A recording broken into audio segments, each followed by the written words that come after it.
Hello and good evening. This is Dr. Leycegui. I am recording this video regarding coronavirus to give you some updates. We've had many patients calling the office very concerned about the pandemic that we are experiencing. So first off, let's start with talking about what's coronavirus. Well, the coronavirus that's causing this infection, it's not new virus that came out of nowhere that we have never seen before. This coronavirus, obviously, it's new in our species. Apparently, it jumped from bats to humans. The same way we have some other years, we have some cases where another virus jumps from, say, swine or from birds and cause for example, the case of the avian flu. So whenever one of these viruses jumps species, it's obviously more virulent because our immune system has not been exposed to this type of virus. So sometimes it causes havoc and pandemia. So, but the coronaviruses, we have had coronaviruses in humans for as long as we know about them. They cause respiratory infections every single year. You guys have had coronavirus infections since you were little. This coronavirus simply is a different type of coronavirus, but it's still a coronavirus. So what do we know so far is we know that it started in China, apparently in this market where they had some exotic animals that they tend to eat. So it must have jumped from a bat to a human, and from then it spread. So what other updates we have so far? Well, I know they're performing several trials where they're using some of the antivirals that are used for HIV in management of the coronavirus. So if they realize that these antivirals for HIV are highly effective, they would stop the trial immediately, since it would be unethical to continue that trial without using it in the population at large. So there's promise that these drugs for HIV would help us treat the virus. Also, the other thing that we've been working on, or well, not me personally, is on the vaccine. Now, the vaccine can take longer to come out, but it's another possibility that hopefully I'm hoping. So the vaccine. So regarding the vaccine, it seems that the vaccine is going to take too long to be available, but I hope I'm wrong and this is available sooner. The other thing is,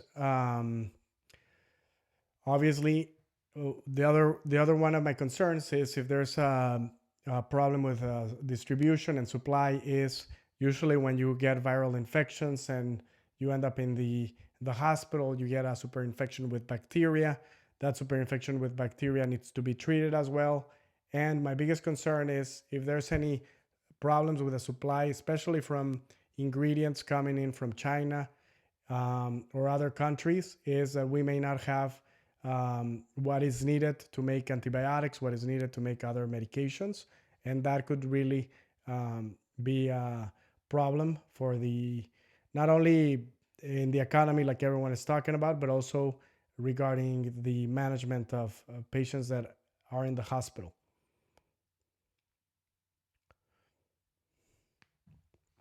So my concern is if there's a problem with distribution and supply, is that if we need more medications, if we need more antibiotics to manage the patients that are in the hospital, especially, or in the community, that we may not have access to the supply, like it's been happening now with the masks. It's possible that pharmaceutical companies need some of the materials from China or other countries, and those distributions may be affected. What are the concerns? The concerns are that some of the doctors that treated this patient, the patients that got infected, they became ill and died.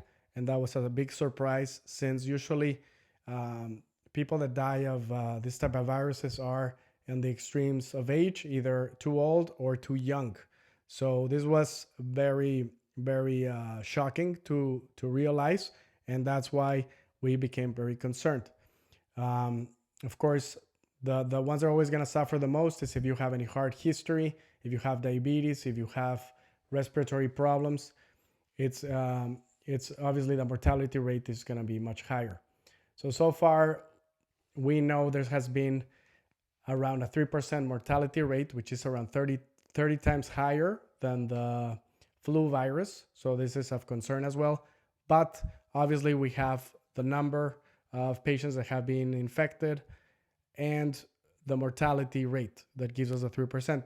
But we don't really know with the numbers from China if there's many more patients that were infected that never reported it or had very, very light symptoms. So in reality, the infectious rate could be much, much higher, and that would make the mortality rate lower. But we really don't know about this since most people that are very, very ill are the ones that go to the hospital and are diagnosed. So many more could be undiagnosed and we don't know about it. So I really think my feeling is that the mortality rate is much, much lower than 3%. I think 3% is too high, but that does not diminish the reality that we're dealing with a very virulent organism.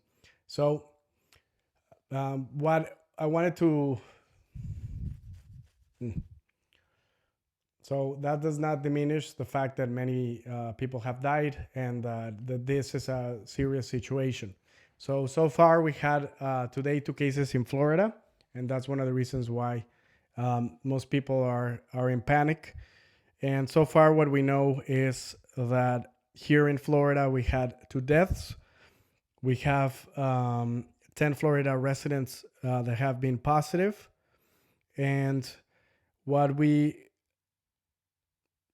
I want you to let you, and what I want to tell you all is that there's a number, call center that's available 24/7, which is 1-866-779-6121. I'll link it below. And now that I'm talking about linking, please remember to subscribe, like, and click the notification bell so you know when I'm coming up with new videos. The other thing we know is that so far the Florida Health Department is the one that's capable of diagnosing this. I've been trying to get some kits in order to diagnose the condition, but I haven't been able to get any kits. They're not available. So if you're suffering from respiratory symptoms, you have anyone that you have been exposed to anyone who had recently traveled from Iran, Italy, from South Korea, from China, obviously, to please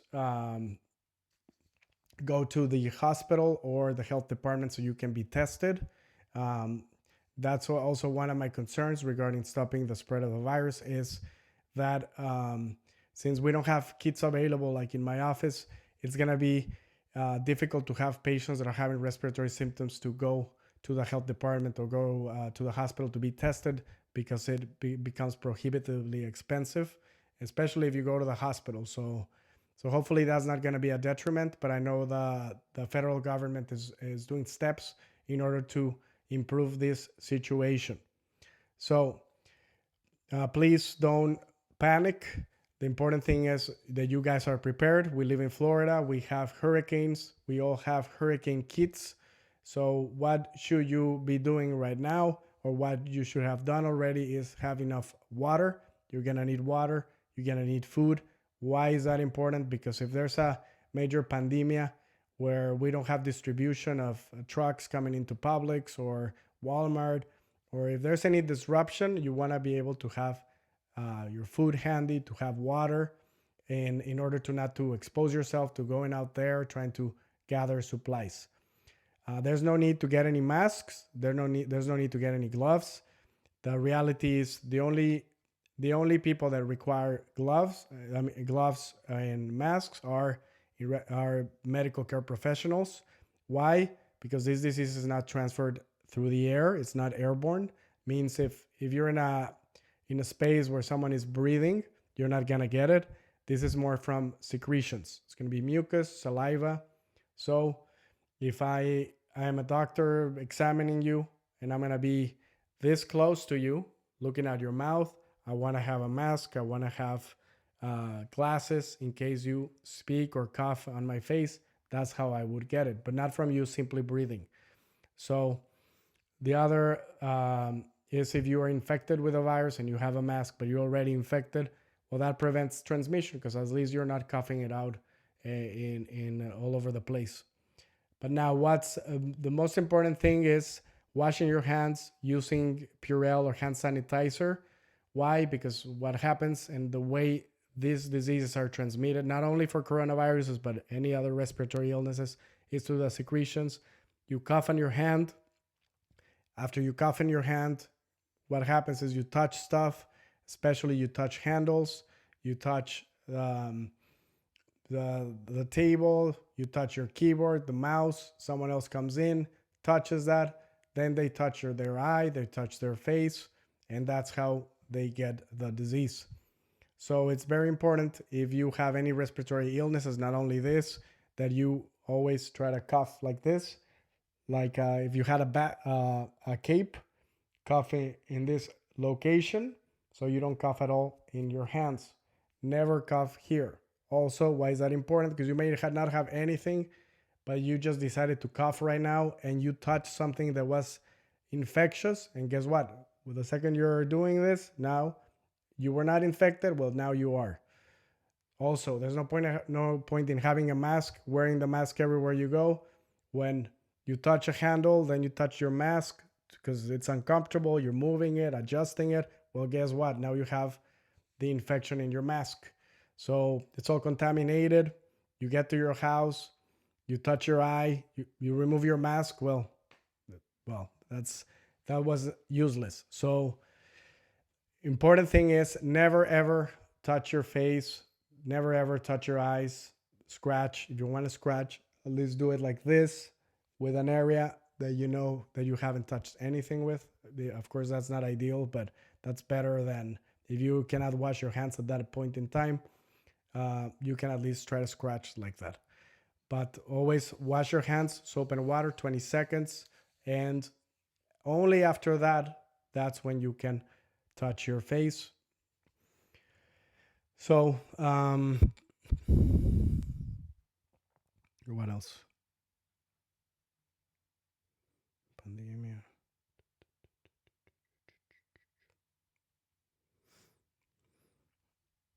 So I hope the situation gets controlled. What I'm really looking at closely is making sure that we don't have exponential growth. That's when I would really be worried, is that we don't go from right now 2 deaths in Florida to not 3 or 4, but maybe 10, then 25, then 75, then 105.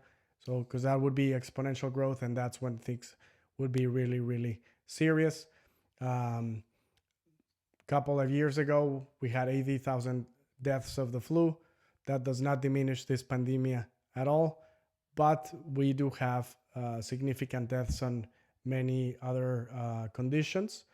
So I'm just hoping that as the numbers come in, that we just see like slow die and the spread of this condition.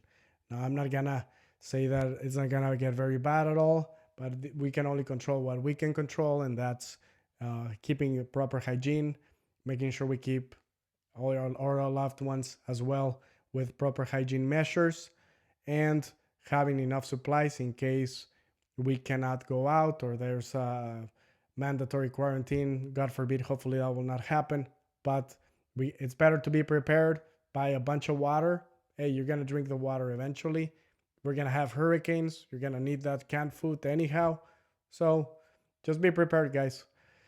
I hope this gave you some clarity. Give it like, subscribe, and click that notification bell. This is Dr. Leycegui. Have a good evening and have a great weekend. Ciao, ciao.